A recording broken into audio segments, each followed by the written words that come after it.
Aujourd'hui, on parle de Git, le système de contrôle de version le plus utilisé au monde. Git, c'est un outil qui te permet de sauvegarder et de suivre l'évolution de ton code dans un dossier à travers le temps. Concrètement, tu peux enregistrer chacune de tes modifications, les push dans un serveur sur le cloud et pouvoir revenir dessus quand tu veux. C'est une technologie très importante parce que ça permet à plusieurs employés, à plusieurs collaborateurs de travailler sur le même projet sans écraser le travail des uns des autres. Ça garde aussi un historique. Tu peux revenir à n'importe quelle version précédente. S'il y a un bug ou si tu as cassé quelque chose, tu peux annuler, revenir à une version précédente. C'est aussi un outil très important pour le portfolio. Aujourd'hui, avec GitHub, GitLab, Bitbucket, qui sont des plateformes d'hébergement pour les répertoires Git, ton code devient visible et accessible pour de potentiels employeurs ou collaborateurs. C'est une sorte de portfolio professionnel et les recruteurs regardent beaucoup ton GitHub. Git, c'est devenu le standard de l'industrie, que tu travailles dans la data, dans le développement web, dans le machine learning, quel que soit ton domaine technique, Git, c'est incontournable. Dans cette vidéo, on va couvrir les fondamentaux, comment installer Git, créer ton premier répertoire, faire des commits et pousser ton code sur GitHub. On va utiliser SSH. Donc si tu n'as pas configuré encore ta clé SSH avec GitHub, je te laisse aller regarder la vidéo que j'ai faite à ce sujet. Lien dans la description. Sur ça, c'est parti. On commence tout de suite. Avant d'installer Git, on va rapidement regarder comment Git fonctionne et en particulier les trois étapes, c'est-à-dire de votre répertoire de travail, votre ordinateur, à cet entre-deux qu'on appelle le staging, au moment où on a le commit qu'on va pouvoir push sur GitHub. Donc comment ça fonctionne? Sur notre ordinateur, du coup, on va avoir un script, ou on va avoir un dossier dans lequel il y a un script, où on va pouvoir écrire notre code, d'accord? Une des premières commandes Git s'appelle le git add, va d'une certaine manière enregistrer les modifications qu'on a faites à notre code et les mettre dans une boîte, d'accord? Donc c'est une zone qu'on appelle le staging, c'est toujours sur votre ordinateur, et c'est juste un endroit dans lequel on va rajouter les modifications au fur et à mesure où elles se passent. Donc par exemple, si je pouvais écrire myvar2 égale et que maintenant je changeais ici à 2, je pourrais faire un git add, et là dans mon staging, maintenant, ça serait ce script qui est présent dans le staging. Une fois qu'on a terminé avec notre script, ou qu'on a envie d'enregistrer les modifications qu'on a faites, on va faire ce qu'on appelle un commit, c'est-à-dire que on ferme cette boîte dans laquelle on mettait les dossiers modifiés, et on va le commit, on ferme cette boîte, et on lui dit, ok, ça maintenant, c'est cette version que j'ai envie d'enregistrer. D'accord? Donc une fois qu'on commit, on a ce dossier qui est gardé. Donc si maintenant je refaisais une modification et que je faisais un add, la version qui serait toujours présente dans le commit serait la version d'avant. Et toutes les modifications présentes dans le staging n'affecteraient pas cette version. D'accord?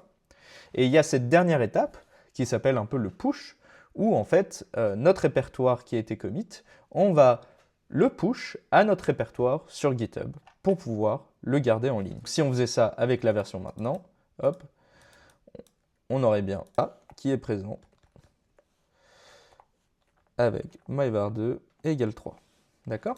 Un des avantages de Git, comme j'ai dit, c'est de pouvoir revenir en arrière. Donc si par exemple on faisait 2 égale 222, print myvar 5 et que on cassait notre code et d'un coup ça ne marchait plus, peut-être que ça on n'a pas envie de l'enregistrer, mais on préfère essayer de revenir à une version précédente qui fonctionnait. Et du coup pour ça, on peut faire un appel au serveur Git et lui dire s'il te plaît, redonne-moi la dernière version que j'avais push sur GitHub.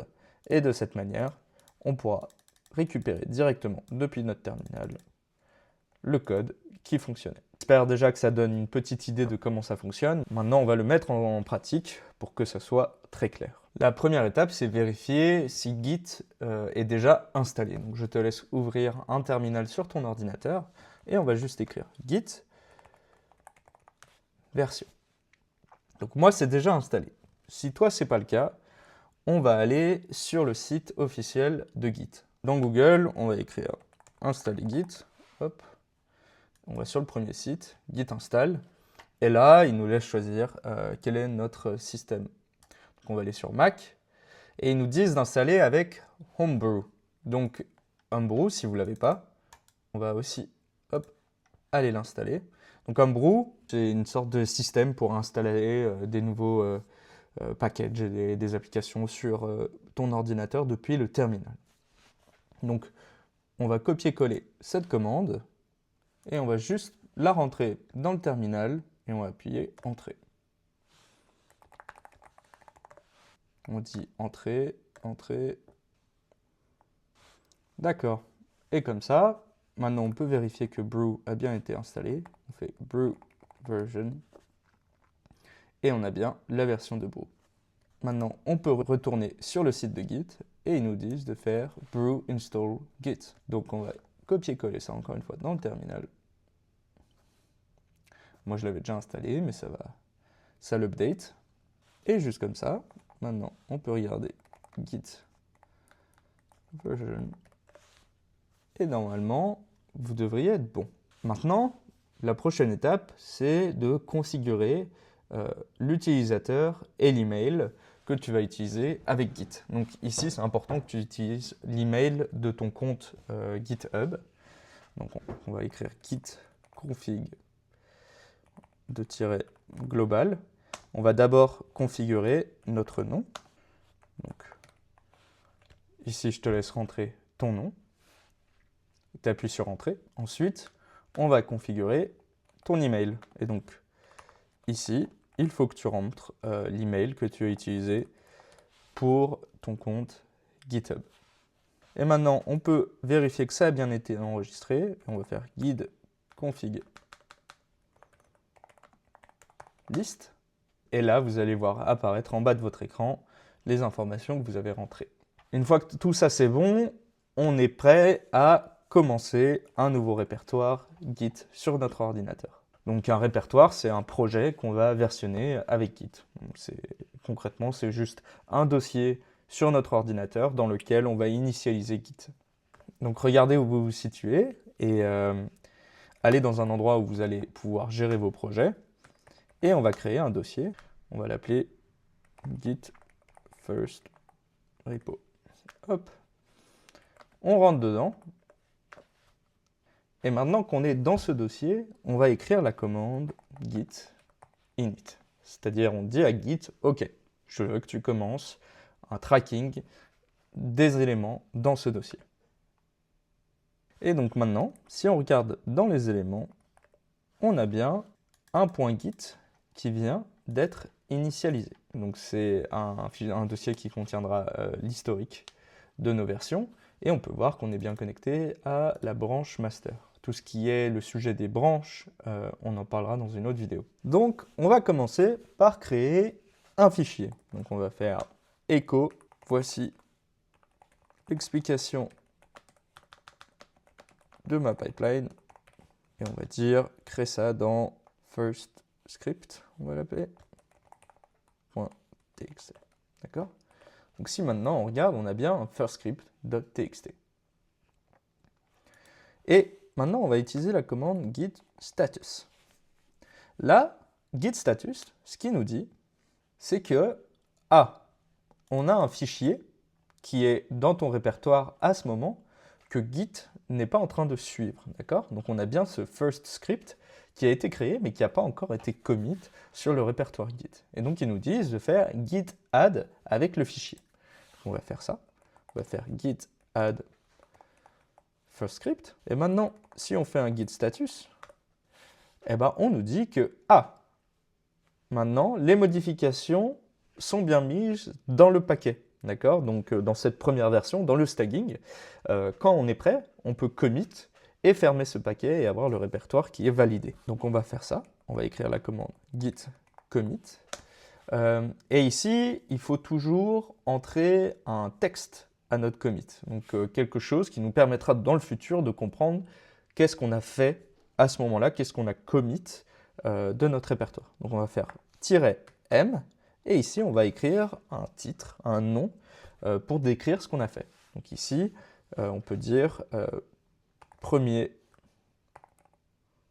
fichier, explication, pipeline. D'accord? si on regarde maintenant le git status, on n'a plus rien à valider. On a bien tout ce qui est sur notre répertoire qui est cohérent avec le répertoire qui a été commit. Donc si on regarde, on a bien fait le premier add et on a commit. Du coup, ce commit, il va être enregistré dans notre point git et c'est quelque chose sur lequel on pourra revenir. Et maintenant, on peut essayer d'aller regarder l'historique de nos gits. Et on peut bien voir que dans l'historique de nos gits, on a eu un commit, premier fichier, explication pipeline, avec une ID. Donc cette ID, c'est ce qu'on pourra utiliser localement pour revenir à une version antérieure. Maintenant, tout ça, c'est super, mais si notre ordinateur a un problème, pour le moment, ça reste complètement local sur ton ordinateur. Donc maintenant, ce qu'on va faire, c'est push le dernier commit à GitHub. Donc on va aller sur GitHub. Hop. Et ici, sur GitHub, on peut soit créer un nouveau répertoire là, soit ici. Donc on va faire New Repository. Hop. Ici, on va remplir, moi je vais choisir un nom, on va remplir les informations, donc on va mettre un nom pour le répertoire. My first repo. On peut mettre une petite description. On peut choisir la visibilité, si on veut que ce soit un projet accessible à d'autres personnes ou si on veut le garder privé. Dans un travail de portfolio, il faut le laisser accessible publiquement. On peut demander à ajouter un readme, un gitignore, etc., etc. Mais nous, on ne va pas faire ça parce qu'on a déjà commencé notre répertoire sur notre ordinateur. Donc on va juste créer un repository. Et là, ça nous donne plusieurs informations. Ça nous dit les commandes qu'on vient de faire un peu en créant un nouveau fichier, en faisant un git init, en faisant le premier add et en faisant le premier commit. D'accord. Maintenant, nous, on a déjà fait tout ça, donc on peut regarder l'autre proposition qu'ils nous donnent. Et ici, ils nous disent de ajouter une origine, d'accord, avec GitHub, votre compte GitHub et le nom du répertoire Git qui a été créé en ligne. Donc on va copier-coller ça. Hop. Ils nous disent ensuite de setup la branche principale comme une branche qui s'appelle main. Hop. Et maintenant, on va faire cette commande. Donc, cette commande qui est importante, qui dit git push you, origine, c'est-à-dire maintenant votre ordinateur, vers main. Et en faisant ça, hop, et en faisant ça, on a push le contenu de nos commits sur le GitHub. Donc si on vient maintenant sur le GitHub, on recharge, on voit que notre first script text a bien été push sur GitHub. Et si on regarde et qu'on l'ouvre, voici l'explication de ma pipeline. Si c'est pas super. On va faire un autre changement, d'accord? Donc on va ajouter, c'est une super pipeline. On va ajouter ça à first script, d'accord? Donc maintenant, si on regarde first script text, on voit bien que ça a ajouté cette ligne. Et on va créer un autre dossier qu'on va appeler le readme.md.